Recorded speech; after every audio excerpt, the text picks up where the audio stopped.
Hello again, my little conscripts, and welcome to another Warhammer 40k Mordian Glory video.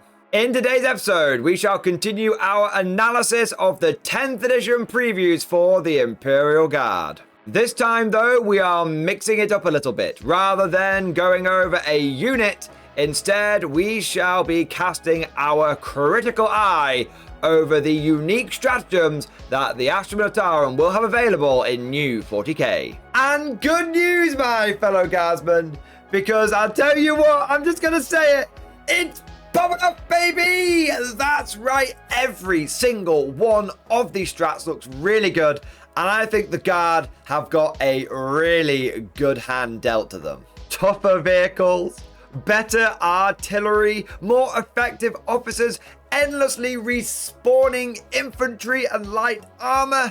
We have got a set of stratagems that is surely going to make other factions incredibly jealous. Stop, Mordian, I hear you cry. I can only get so erect. Well, I won't stop. You can't make me. Because if I was you, then you'd be me and I'd use your body to get to the top. And on that rather obscure reference, let's dive right into today's episode. As is tradition, we're going to start this episode off with a very brief overview of what the hell stratagems even are. This is for the people that are brand new to 40k. Maybe you're getting into it with 10th edition and that delightful Leviathan box set. Basically, right, stratagems are temporary buffs that you can hand out to your army over the course of the game. They can be pretty powerful, and as a result, they do have a couple of limitations. Firstly, you can only use each one of these buffs once per turn. You can't just spam them out across your entire force. And secondly, you must have a resource called command points in order to activate your stratagems. Now, command points are an in-game resource. They're not something that you can buy before the game starts. You can't be like, oh, I'll spend 100 or 200 points on my army list to get more CP. That's not how it works.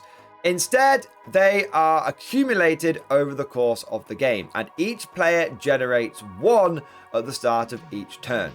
If you don't spend your command point, you don't lose it. It essentially gets transferred over into the next turn. Just a quick side note for people that are maybe coming into 10th edition after 8th and 9th. You no longer start with a command point pool. You don't start the game with any. Everyone begins with 0.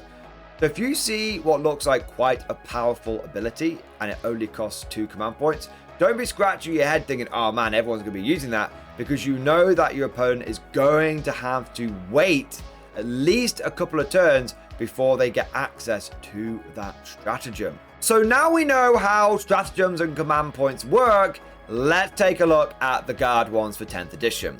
And we're going to come out of the gate swinging with a really good one, Armored Might.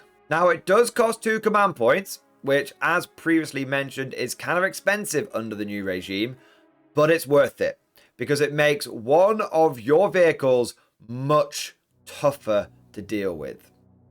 How it works is when your opponent targets one of your vehicles, you can go, wait, don't roll any of your dice yet. I declare I am going to use Armored Might. And when you do, any attacks that your opponent rolls against that vehicle now have their damage reduced by 1. So if they're shooting you with a damage 2 weapon, it becomes damage 1. If they're shooting you with a damage 3 weapon, it becomes damage 2. We've seen defensive buffs like this before in previous editions of 40k, and they're really strong. Most armies that get access to this kind of damage reduction ability do so because their vehicles are kind of fragile and they need it to keep them in the fight.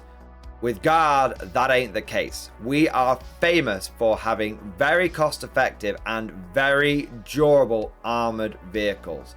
So anything that makes them even more durable is going to be a huge headache for your opponent to deal with. What's really interesting about Armored Might is it's similar to an old stratagem in 9th edition called Ablative Plating. But that one used to have a variable points cost depending on what vehicle you were using it on. If it was a big vehicle, like a Rogue or Dawn or a Baneblade, it would cost you 3 CP. And if it was a smaller vehicle than that, it would cost 2. But that distinction is now gone. So you can use Armored Might on a Baneblade, and you can use it on a Leman Russ, and it will cost the same. This is a pretty big deal, because our Baneblades did lose 6 wounds from the transition from 9th to 10th edition. So having something that can essentially make up for that is pretty good. And it also means that we're no longer having to husband our CP quite as much when it comes to our super heavies. But here's the thing, guys. I've noticed something about Armored Might which might make it go from being good to downright fucking broken. Because take a look at that effect again. The eagle-eyed amongst you might notice something. Until the end of the phase, each time an attack is allocated to your unit, subtract 1 from the damage characteristic of that attack. It doesn't say to a minimum of 1.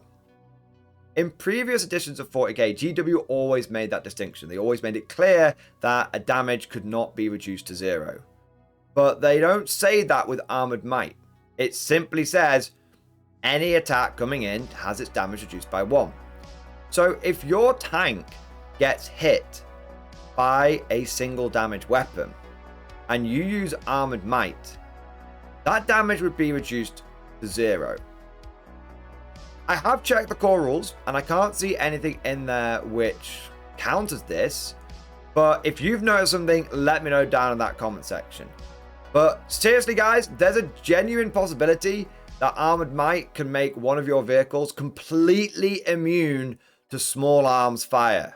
I told you it was a doozy, boys. But anyone listening to this video right now, please check the comment section. If I am wrong, that's where that information will be. And someone will have kept me honest down in the comments. But now let's move on to the next stratagem, because it only gets better. We now have Expert Bombardiers. This only costs 1 command point. You use this in your shooting phase and you target 1 Astra Militarum unit from your army that is equipped with a Voxcaster and 1 enemy unit that is visible to that unit. Now the effect of this stratagem is until the end of the phase, each time an Astra Militarum model from your army makes an attack with an indirect fire weapon that targets that enemy unit, unless the attacking model is battle shocked, you can add 1 to the hit roll. This is incredible. It's another way that the Guard can win the artillery duel. We are the undisputed masters of arty in 10th edition. We have got Daring Recon, we've got Take Aim, and now we've got Expert Bombardiers. 3 different ways of just completely ignoring the majority of the indirect fire nerf. In fact, between this stratagem and having access to 3 squads of Sentinels with Daring Recon, we actually have ways of getting 4 of our artillery units, like Basilisks, like Wyverns, like Manticores, to hit the enemy on 2s. And what's totally wild about this whole thing is there's no ranges involved. You don't have to have your Voxcaster unit within 18 inches of the enemy unit. Not at all. You just literally need to be able to see it. Anywhere on the board, as long as it's visible, you can just start calling in that artillery. And again, your Voxcaster unit doesn't need to be within range of your artillery either. Not at all. It's just, if you can see the enemy, you can use the radio and you can start calling down fire missions. For all of those people that have been dying for Voxcasters to have an infinite range for over all of the editions, you just kind of got your wish granted. Now, before we move on to the next stratagem, I know I referenced Sentinels and Daring Recon and other ways you can get around indirect fire, having a -1 to hit. If you're interested in learning more about that, I covered all of this in my Sentinel unit review, and I'll make sure that that video is linked at the end of this one. But next up, we've got Fields of Fire. Interestingly, this used to be called Overlapping Fields of Fire, but they've kind of simplified it now. I think I prefer the old name, but let's not get bogged down in semantics. This costs 2 command points and you use it in your shooting phase. You target 1 of your regiment or squadron units, so think your Leman Russes or your infantry, and it makes sure it's not shot this phase. The effect of this stratagem is, after that unit has resolved its attacks, select one enemy unit that was targeted by one or more of those attacks until the end of the phase. Each time an attack is made against the enemy unit by another regiment or squadron model from your army, unless the attacking unit is battle shocked, improve the armor penetration characteristic of that attack by 1. What this is trying to represent is the first unit isn't going to get that bonus AP, but what they're doing is laying some tracer fire down. They're lighting them up. They're getting a crossfire going on, and this will make it easier for your other units to start doing damage to that painted target. Now, whilst I'm not a big fan of the name change, I can't deny that this stratagem has improved. Previously, you would have to target an enemy unit and you'd have to physically kill a model from that squad before you could start benefiting from overlapping fields of fire. That's gone now. The big change is you simply need to resolve your attacks. You could completely miss. You could do 0 damage and you can still benefit from fields of fire. Just breaking the fourth wall here for a moment, the old version was so frustrating because it didn't work on single model units, because you had to destroy an enemy model in the squad. But if you're facing a tank, even if you did half wounds to it or really badly damaged it, it didn't matter. Because you hadn't destroyed a model out of the unit, you couldn't benefit. That is no longer the case, and Fields of Fire is much easier to use and overall probably much more effective. Next on the chopping block, we have a very straightforward, yet I think really useful stratagem, Inspired Command. For 1 command point, one of your officers can do an extra order. Considering that orders are the backbone of the guard, in many ways you could consider them free pseudo stratagems. Anything that lets us get more of them is brilliant. And also remember that orders have not got the ability to splash out across multiple units anymore.